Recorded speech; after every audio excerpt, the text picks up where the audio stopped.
Tico Madagascar dia, Mandaluva Tico Madagascar, Zavara, Fito, Nitunda, Ema de Fultona, Nangusti. La viagem e Tico Madagascar dia Niurma, Tawanatni, Hetericabo.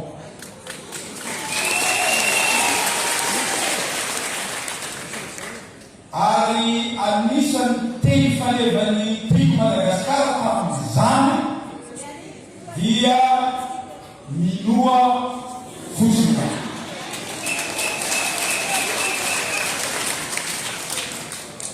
Namaly na tina na tsy tina, namaly ny hetaheta vahoaka ny fijorony sy ny fitatanany tamin'ny alalan'ny filoham-panorinazy dia président Marc Ravalomanana na fitaona ny tatana Madagascar. Tantara sy azo kosehina eo amin'ny tantara Madagascar kosa zany araky ny lazana.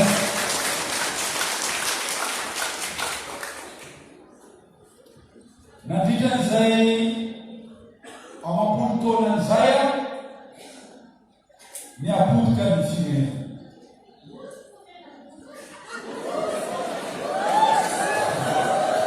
Rosa vice-presidente very fanantenana ny vahoaka malagasy. Betsaka ny tanora mahay mianatra nandositra niaraka teto Madagasikara. Raha nandritra ny fitotoana ireo manampahaizana malagasy ireo niverina taty Madagasikara nandritra izay mampolo izay nandositra. Zavatra ambarako eto amboany aloha voalohany indrindra dia miarahaba manokana miantoko Tico Madagascar sy ny filoha mpanorinazy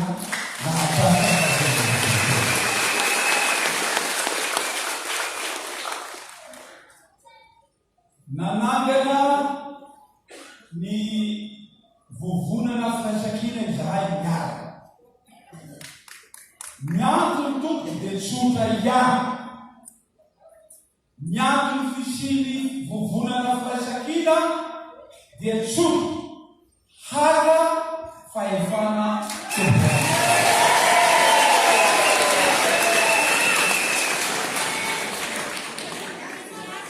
Somora izany fa ambarako araka ny lazaina ray aman-dreny ara-panahy teo tsy atao amin'ny finoana fotsiny fa atao amin'ny action ary manomboka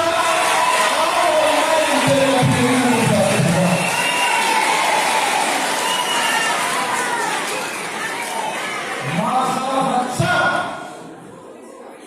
le tenin'Andriamanitra nozaraina tamintsika teo. Tsy ampy fotsiny ny mino fa hitsangana isika, hijoro isika, hiezaka isika, hafafaefana isika tonga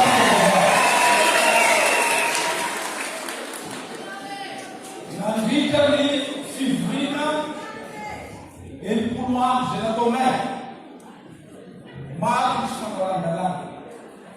Niterena fotsiny atao mibetsa ny fandaniana ny lalàna rehetra. Amin'izao fotoana izao maro koa ny lalàna figaroam-bola atao tsotra zany. Tsy disy fitosana fa ambarako eto fantatsy ny vahoaka malagasy rehetra fa voafatotra tanteraka very ny faleovan-tena maha malagasy antsika lasa ny FMI Madagascar. Loza le zany. Ny FMI no mibaiko ny zavatra rehetra. Miteny ny FMI hoe manao conseil de gouvernement, manao conseil de gouvernement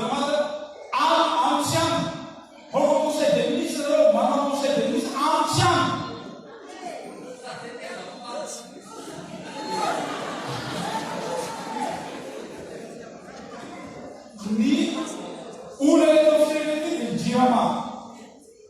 Zava-misy amin'izao fotoan'izao dia efa niny no teny hoe ianona no atao DG ao ianona no atao directeur financier ao, tsy afaka miteny izy mivetivany satria nanina voafatika izy noho ny fahoriana misy eto Madagasikara,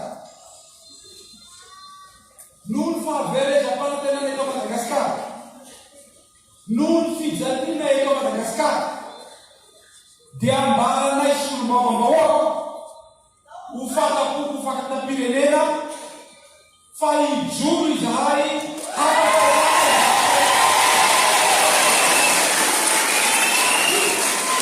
amin'ny fomba rehetra.